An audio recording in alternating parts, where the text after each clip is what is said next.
What's going on, everybody, and welcome to the channel. Today we are checking out the Eachine RedDevil. It is a 105mm 2 to 3S capable micro FPV racer, very similar in design to the Happy model Sailfly. Now it's got a true X-frame configuration with a 2mm carbon fiber bottom plate. It's got a plastic canopy with an adjustable camera housing compatible for a Caddx Turbo EOS 2 FPV camera. So even though it is similar to the Happy model Sailfly, this RedDevil has a tilt adjustable FPV camera, which is so nice since you can adjust how fast you want to go. So in a nutshell, this is kind of a mixture of the Mobula 7 canopy or the Eachine trash can canopy on top of the Happy model Sailfly.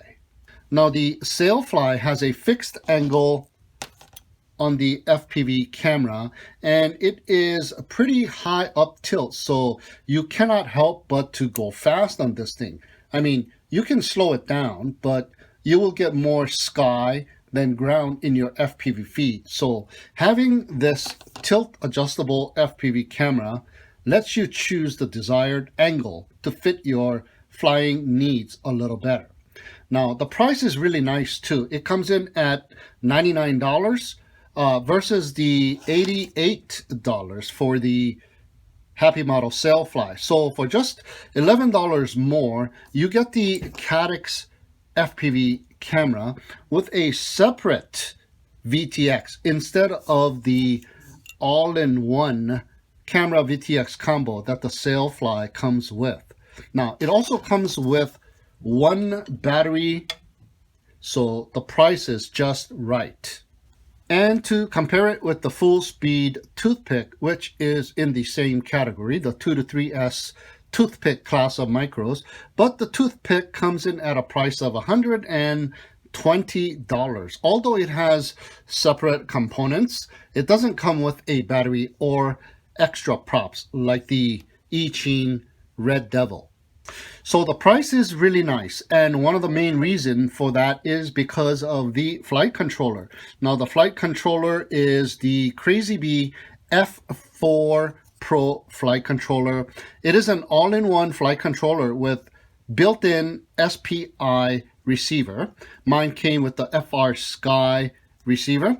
Now it's got a built-in 5 amp BL Heli S 4-in-1 D-Shot 600 ESCs. It's got telemetry, RSSI, it's got Betaflight OSD, and it supports 2 to 3S power input. And it also supports both D8 mode or the D16 mode. So in the instruction pamphlet manual, it does suggest to set it to D8 mode and disable telemetry in order to get a more stable RX signal. So it is very simple to do.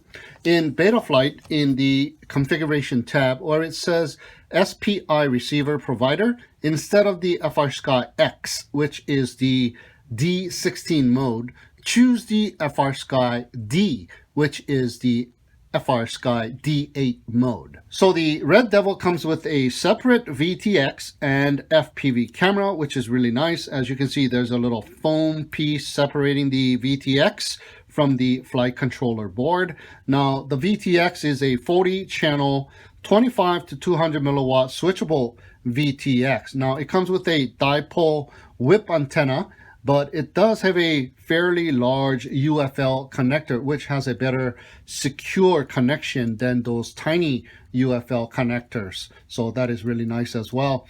And it has a single button to change channels, the frequency, and the power output, but it also supports TBS smart audio, so you can change all that stuff in the OSD menu as well. Now the camera up in the front is a Caddx Turbo EOS 2 CMOS censored FPV camera with 1200 TV lines, a 16:9 aspect ratio, and it also has a 2.1mm lens and a whopping 160-degree field of view as well. So very nice FPV camera, and it is really, really clear as well.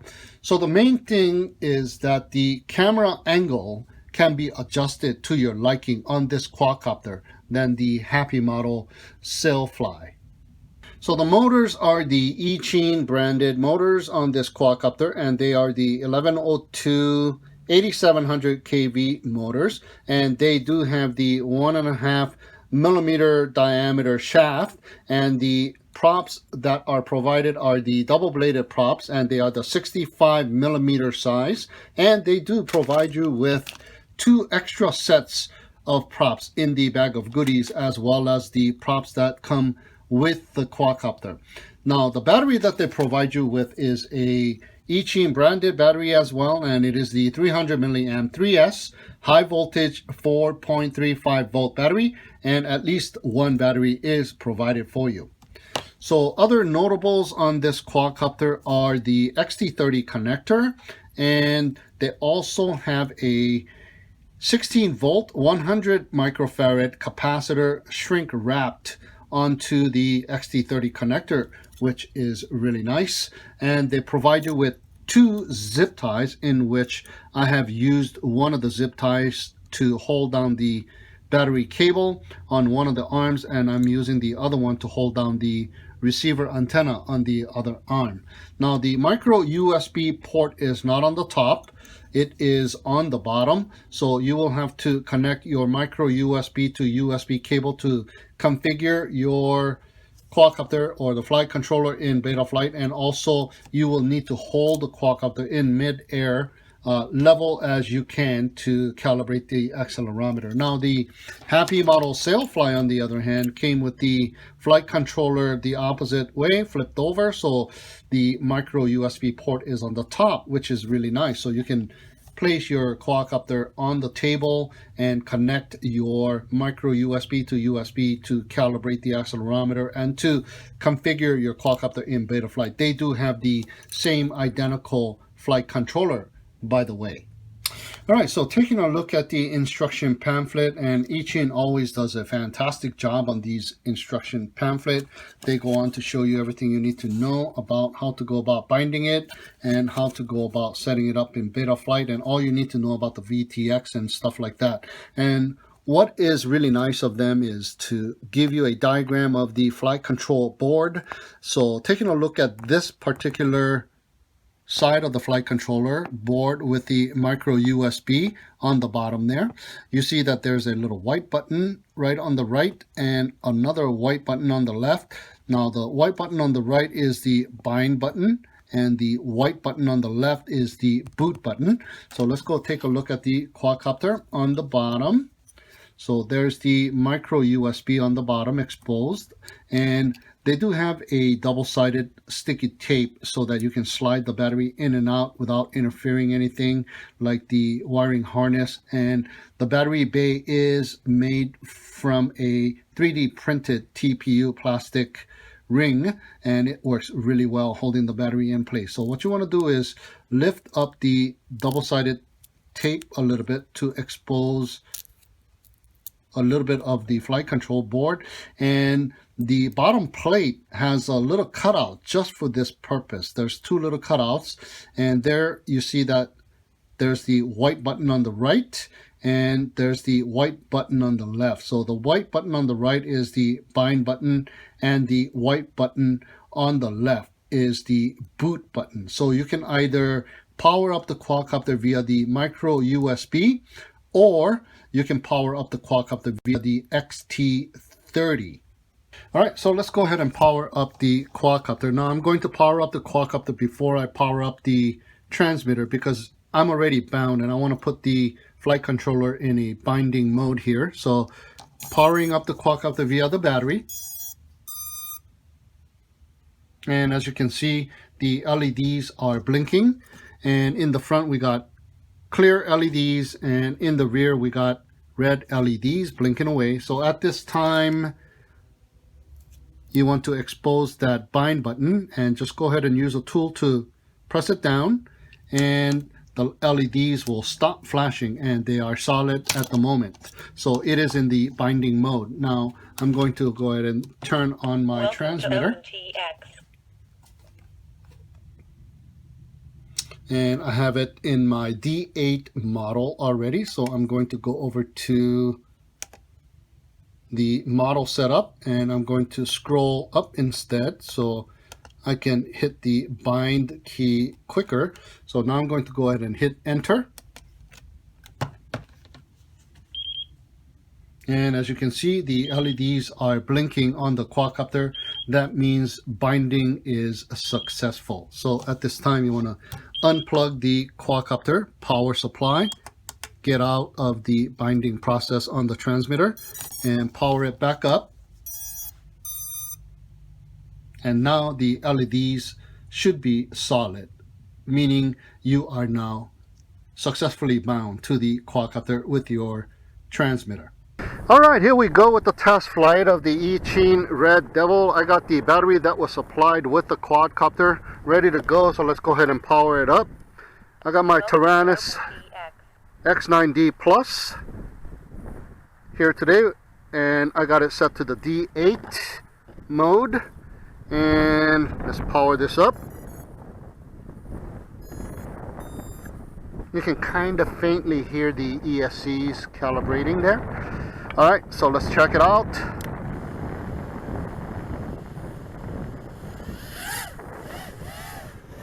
Yeah, supposed to get a little bit more windier today. So this is the safest time of the day to be flying. And the wind is already picking up. As you can see, it is going with the wind and it is coming against the wind. No problem with this little 5 to 10 miles per hour winds here.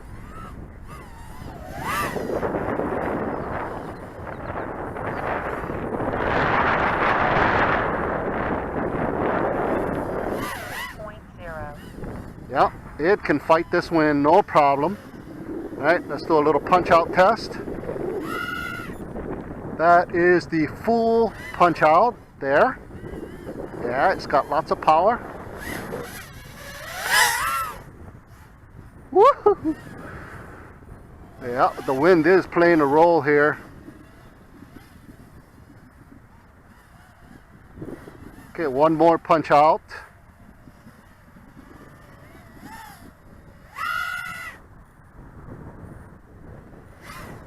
I do hear a little bit of oscillations there.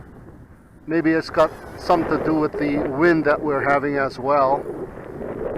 Okay, let's try some acro. Oh, this thing's got really, really nice control straight out of the box.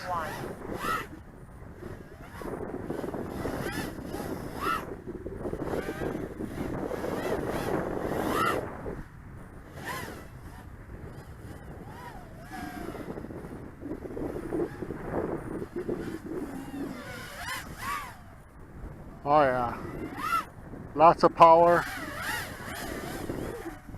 Okay, I'm gonna go ahead and bring it in and see if I can do some FPV over here with the amount of wind and see how this thing flies.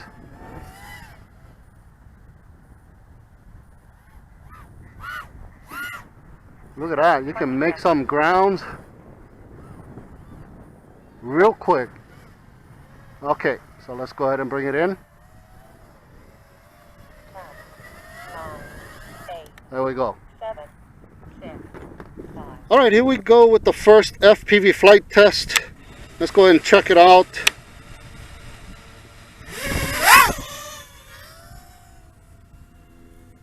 The wind is still blowing, so I'm kind of hiding on this side of the car to hide away from the wind. So hopefully there's less the wind noise on the microphone here. Okay, so far so good. I see a little bit of jello, but this camera is really nice. Very good field of view. I just love this camera. It's a lot better than the standalone all-in-one type camera, which has a lot of fisheye. 20 seconds. Oh yeah, this thing is really, really nice. I think this is probably the best out of the 3 that I've tested so far. And here's some static and the RSSI going down to about 50 and slightly under. Okay, one more time, and that would be the 100-meter bush there. So let's check it out. Signal low. Okay, signal's getting low. Right there is the 100-meter bush. So not the very best of distance with this quadcopter.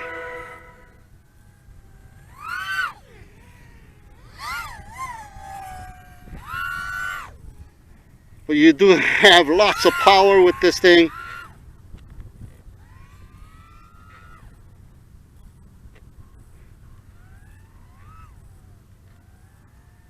Very nice.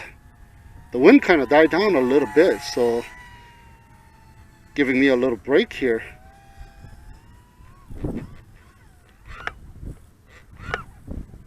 Okay, no flip of death so far. Now I'm flying it with the default settings straight out of the box. Man, this thing has tons of power, and it flies really nice right out of the box.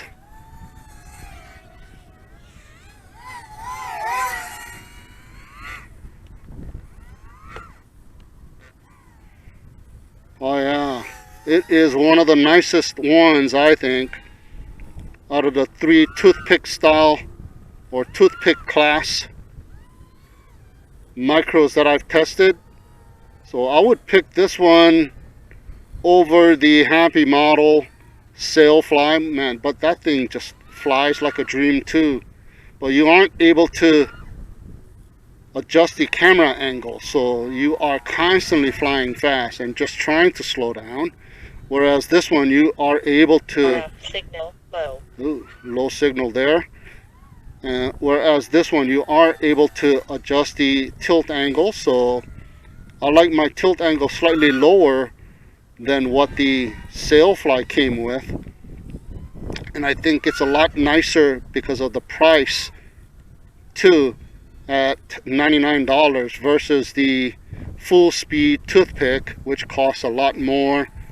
And due to, oh yeah, the wind is playing a role there. I can hear some oscillations going against the wind. Whereas the full speed Toothpick comes in at a price of $120 because of the separate components. Now this is best of both worlds there.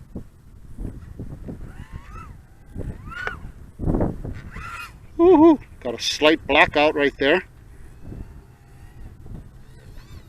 Yep, very, very nice quadcopter. If you are into micros, I would suggest you grab one of these guys, because this is just an awesome, awesome little flyer. You could probably fly this thing indoors if you have a big enough place. But you are able to fly this thing outdoors like as if this thing is a 5-inch quad, just about.